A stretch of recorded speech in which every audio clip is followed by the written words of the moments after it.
Great Lakes Prepping here. In this video, we're going to be making an amazing barbecue sauce, perfect for ribs, chicken, or anything else. And we'll be making it with the not so secret ingredient, coffee. And then we'll use our sauce to make some amazing country style ribs, which will actually be featured in a different video. Now, one thing I want to mention right off the bat about my barbecue sauce. If you look at 100 recipes for barbecue sauce, at least 90 of them are gonna say to use ketchup as your main ingredient. And that's just not something that works in the Great Lakes Prepping kitchen. Because here's the thing, I hate ketchup with every fiber of my body, but I love barbecue sauce. Now I know what you're gonna say. I completely acknowledge and accept the disconnect here, in that all of the ingredients in ketchup are ingredients in barbecue sauce. In fact, to make my barbecue sauce, I am combining ingredients that by themselves would create ketchup. But it's not the same thing, because at no point am I looking at a big saucepan full of ketchup. So if it hasn't become perfectly obvious by now, this recipe does not involve using a bottle of ketchup in any shape or form. And by the way, I know I'm not the only one who wants to make barbecue sauce without using ketchup, because if you search for how to make barbecue sauce in Google, you will get an autocomplete suggestion almost immediately that includes the words without using ketchup. So I know there's other weird ketchup hating brethren of mine out there in the world. So now that I've got that complete stream of nonsense out of the way, we can actually start making this sauce. So we'll start by taking a look at all our ingredients.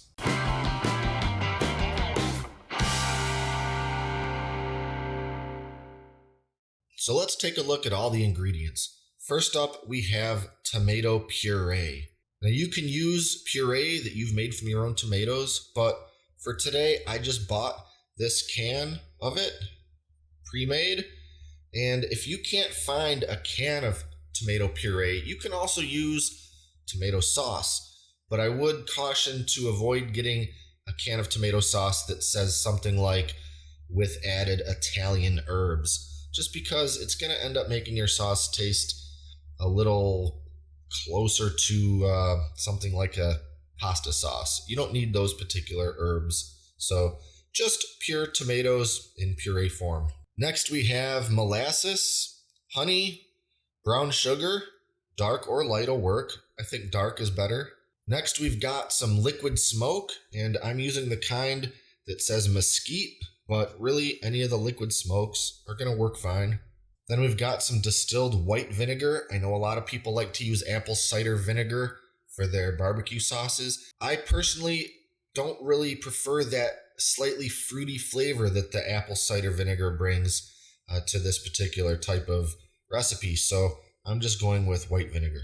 Next, we've got some coffee grounds. You heard me, coffee. And I think this is just a great ingredient to add to a barbecue sauce. And it just brings out this certain flavor. You don't need very much of it. Just has this sort of depth to the flavor that I think just works great, especially for things like ribs. If you've never tried it before, just give it a shot. You only need a little bit of strong coffee, and we're going to turn this into coffee rather than, adding the grounds themselves to the sauce. But just give it a shot.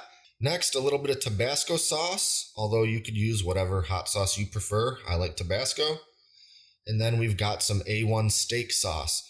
A lot of recipes call for Worcestershire sauce, and you could, of course, substitute the A1 for Worcestershire.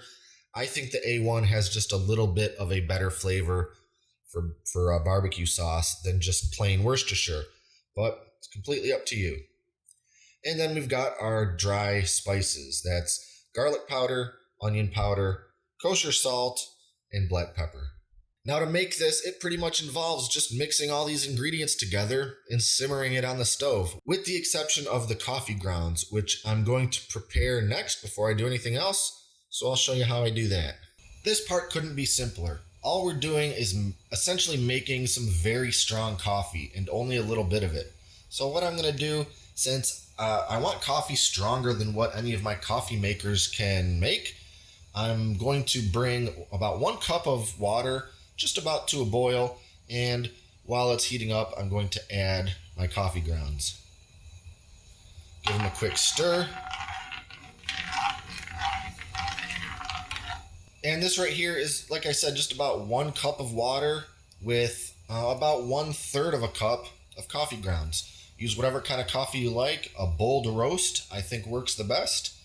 And then after this just about gets up to boil, we're going to kill the heat and run it through a coffee filter because we just want that coffee. We don't want the grounds.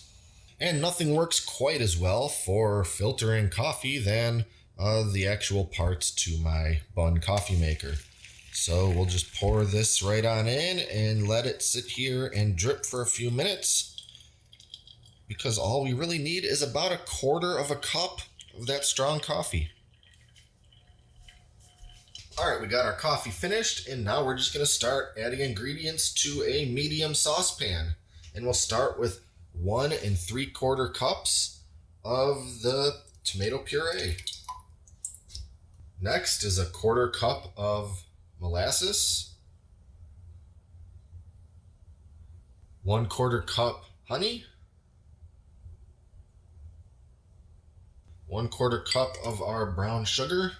And I'll mention real quick about all these sugars. It might seem like there's a lot of different sugary stuff going on here, but if you have ever made barbecue sauce before, you know that it has a lot of sweetness to it.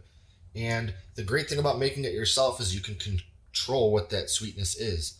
For instance, if you look at a bottle of one of my favorite store-bought barbecue sauces, which is Sweet Baby Ray's, it is full of sugars in the form of high fructose corn syrup and just about everything else that you don't really ever would want to make something from scratch out of.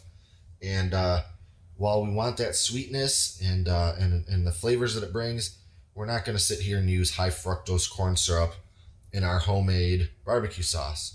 As far as the molasses, brown sugar, and honey mixture goes, that's the combination that I've found to work nicely. But you can absolutely only use 1 or 2 of these in any combination you want. Some people don't like honey at all. I don't like honey in honey form, but I like when it's a flavoring for other things. The molasses is delicious, but it can be overpowering if you use too much of it. So really balancing it out with that honey and the brown sugar is a great combination in my opinion. Next is our 1/4 cup of strong coffee. Just a little more than 1 teaspoon of the liquid smoke. 1/4 cup of the white vinegar. 1/2 teaspoon of our Tabasco. 1/8 of a cup of the A1 steak sauce, or if you prefer, the Worcestershire. And now we've got 1/2 teaspoon garlic powder, 1/2 teaspoon onion powder, 1/2 teaspoon kosher salt, and 1/4 teaspoon black pepper. Now I'm just going to turn this heat to about medium high. Stir it all together.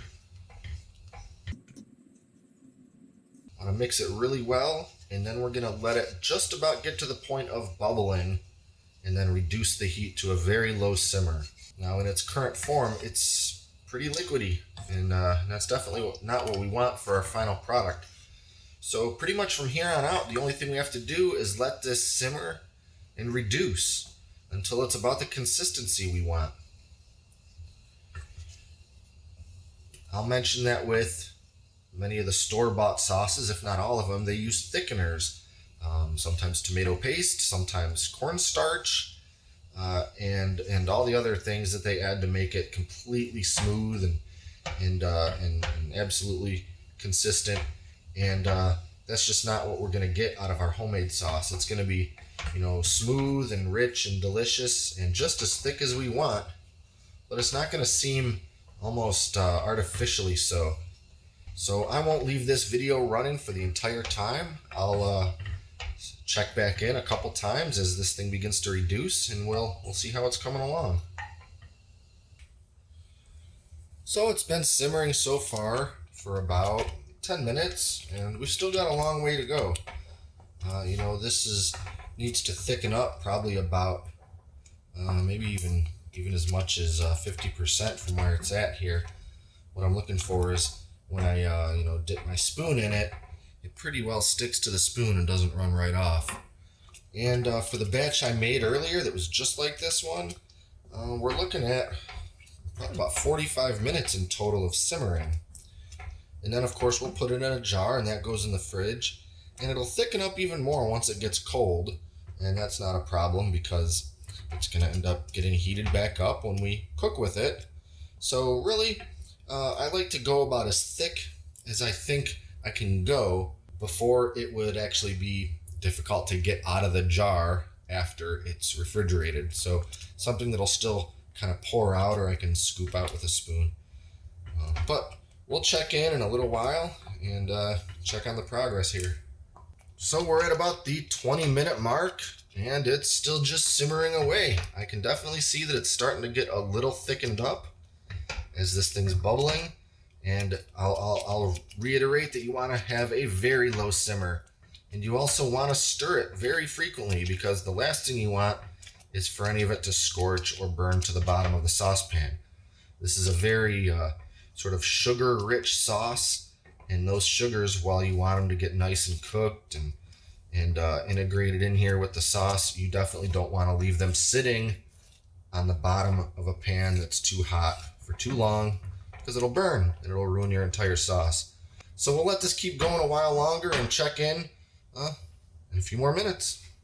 Well, our sauce has been simmering for, I'd say, just about an hour, and I'm getting pretty close to happy with its consistency. Now, as this cools down, it'll thicken up a little bit more too. So I've got the heat turned off now, and I'm just going to let this cool for a little while in the pan before I try putting it in the jar. So yeah, this is about it. That's our homemade barbecue sauce. It's looking pretty good. It smells great. It tastes great. And our next step is to put it in the jar, and then we're going to use it when we make our country style ribs.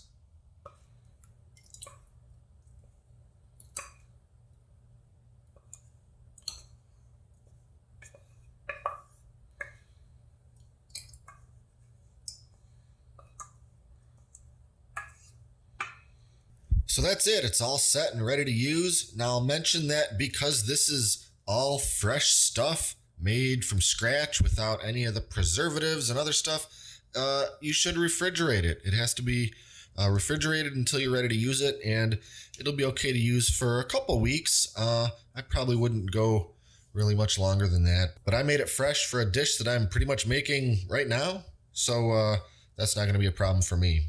So that's it. I just added it into the same jar from the batch I made earlier, and now it's ready to use. I figured I'd end this video by showing a clip of me using this sauce on the amazing pork country style ribs that I made. Unfortunately, neither smell nor taste can transmit through your phone or computer screen, but if it could, you would be experiencing what I'm experiencing, which is just the most amazing pork with some delicious sauce that you really can't beat, especially when we're talking about homemade. And be sure to check out the video where I make these ribs, which I'm going to post at the same time as this one. I'll have a link to it in the video description below. So that's pretty much it. Don't forget to like and subscribe and stay up to date with all our latest stuff, including more cooking videos. Thanks for watching, and until next time, this is Great Lakes Prepping.